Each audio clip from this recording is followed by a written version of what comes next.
Fini le suspense autour de la publication des résultats des législatives. Le bureau de la Commission électorale nationale indépendante a publié et clôturé la nuit de mercredi à jeudi avec les résultats de 7 circonscriptions restantes. Les noms de 59 nouveaux députés sont connus. La majorité présidentielle reste en tête avec 342 sièges devant l'opposition qui obtient 119 sièges. Le projet INGA au centre d'un atelier à Kinshasa. Pendant 3 jours, le ministère de l'Énergie en collaboration avec l'Union africaine et l'Union européenne vont réfléchir sur le renforcement des capacités en partenariat public et privé. Et puis en Égypte, au lendemain des violences survenues après un match de football dans la ville de Port Said, les réactions pleuvent. L'incident suscite beaucoup d'émotions dans le pays et de nombreuses questions, notamment sur le rôle des forces de l'ordre. Nouvelle édition du journal, bienvenue à tous, je le disais au sommaire. C'est donc fini avec le suspense autour de la publication des résultats des législatives. Le bureau de la Commission électorale nationale indépendante a publié et clôturé la nuit de mercredi à jeudi avec la publication de 7 circonscriptions restantes. Les noms de 59 nouveaux députés ont été annoncés pour les circonscriptions de Mbujimayi, Rutshuru, Kinshasa 1, 3, 4, Kongolo et Popo Kabaka. Mais quel est le quota des forces en présence et des partis politiques? Élément de réponse avec Grace Salambo. Après plusieurs semaines d'attente, la future Assemblée nationale a pris forme à l'issue de la suite de la publication provisoire des législatives de novembre dernier. Parmi les enseignements à retenir, c'est d'abord la majorité présidentielle qui conforte sa position à l'hémicycle avec 342 sièges contre 119 pour l'opposition. 19 indépendants feront leur entrée, parmi lesquels Jeannette Kabila, la sœur jumelle du chef de l'État. Le Parti du peuple pour la reconstruction et la démocratie arrive en tête avec 62 sièges contre 111 lors des législatives de 2006. En deuxième position arrive le parti de l'opposant Étienne Tshisekedi. L'Union pour la démocratie et le progrès social avec 41 sièges et devient ainsi la première force de l'opposition remplaçant le MLC. Le mouvement pour la libération du Congo, qui ne se contente que de 22 élus contre 66 en 2006, est dévancé par le MSR et le Parti du peuple pour la paix et la démocratie PPPD, deux autres partis de la majorité présidentielle qui comptent respectivement 32 et 29 députés. Le PALU chute de 34 à 19 députés. L'Union pour la nation congolaise de Vital Kamerhe n'obtient que 18 sièges devant l'Alliance pour le renouveau du Congo d'Olivier Kamitatou 18 et la FDC de Bahati Lukwebo 17. Dans les lots de déception, on compte notamment le RCD Goma, parmi les ténors de 2006 qui n'a obtenu aucun siège en 2011.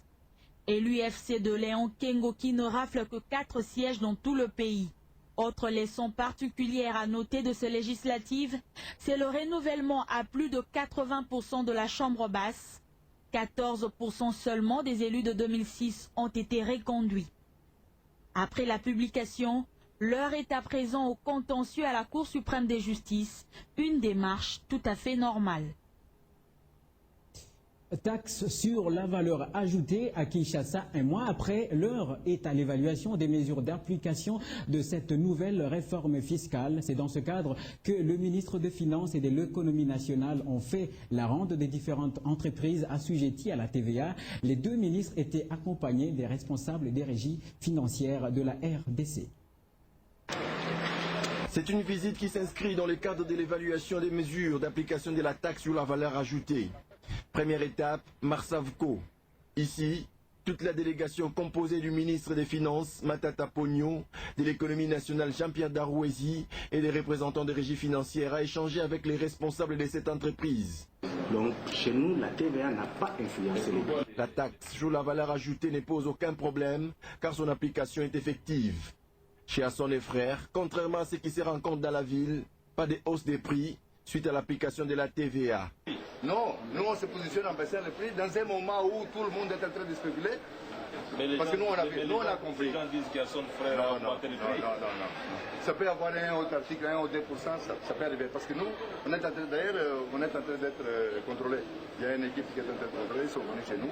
Le gouvernement congolais a à multiples reprises initié des rencontres dans l'objectif de vulgariser, mais également d'expliciter les biens fondés de cette réforme visant à élargir l'assiette fiscale du pays. Orgaman, connu pour la vente des chinchards et poulets, n'est pas resté en marge de cette ronde.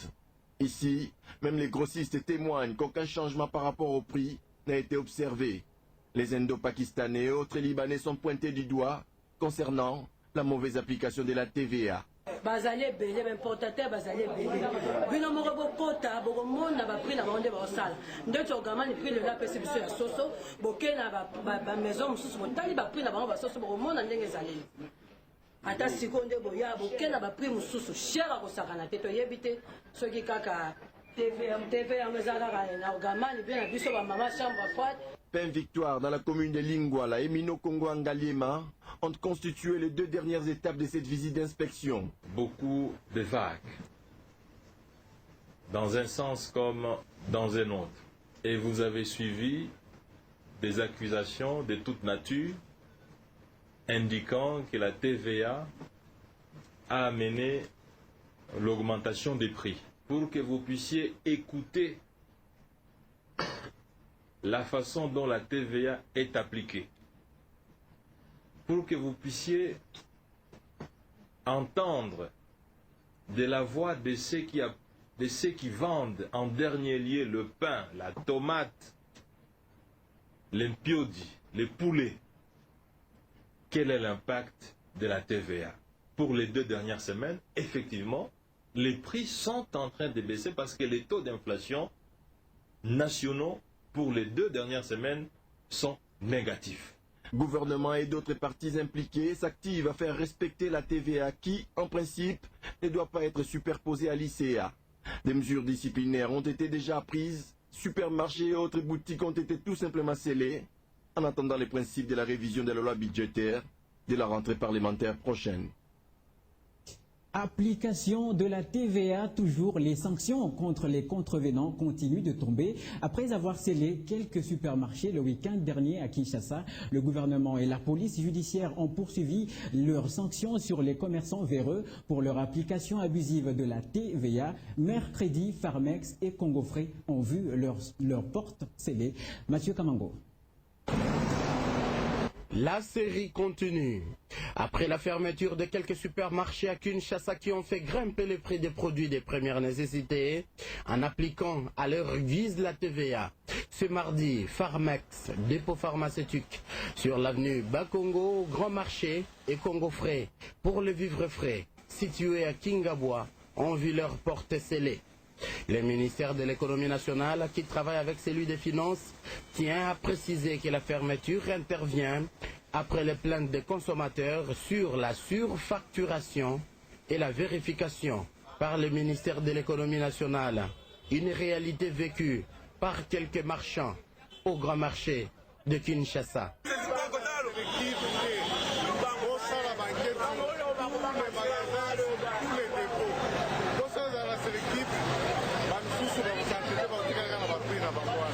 Une activité qui s'étendra en province.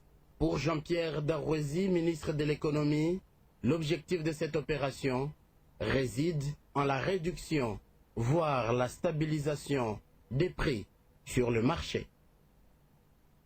Je le disais également au sommaire, le projet Inga au centre d'un atelier ouvert mercredi à Kinshasa. Cet atelier de 3 jours organisé par le ministère de l'Énergie en collaboration avec l'Union africaine et l'Union européenne est axé sur le renforcement des capacités en partenariat public-privé dans le contexte de développement du site d'Inga. Il y a des éléments dans la concession. La première journée de cet atelier était en grande partie pédagogique pour ces experts de l'Union africaine qui, pendant 3 jours, vont devoir expliquer tous les aspects financiers que doit contenir un projet de grande envergure comme celui d'Inga.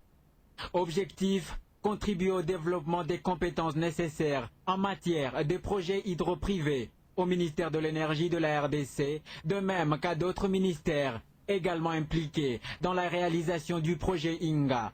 Un projet très ambitieux qui pourra in fine profiter non seulement à la RDC, mais aussi l'Afrique tout entière au regard de son utilité dans le domaine surtout industriel. Dans le cadre de sa stratégie de promotion de l'hydroélectricité dénommée Initiative Hydro 2020, l'Union africaine compte s'investir dans les projets tels que Kakobola, Katende, déjà en cours de matérialisation. en RDC.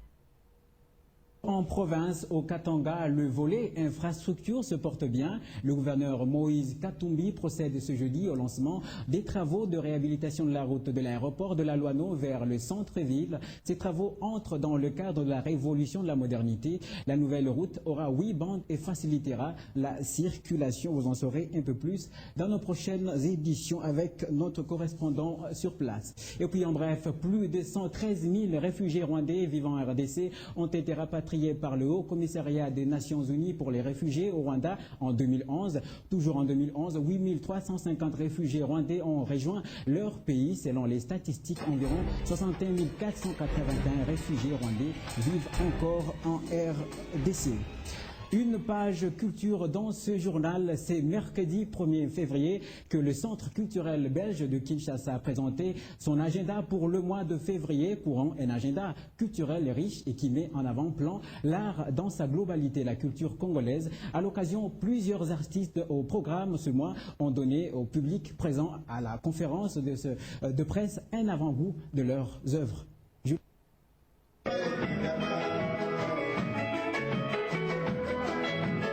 C'est au cours de cette rencontre, peu avant midi ce mercredi, que les responsables du Centre culturel belge de Kinshasa, le Centre Wallonie, ont présenté le programme du mois de février courant.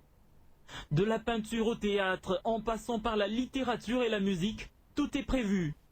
Et pour donner du goût au public, de plus en plus nombreux dans cette salle lors des soirées culturelles, les artistes prévus ce mois ont exhibé leurs œuvres. Le cas de ce groupe.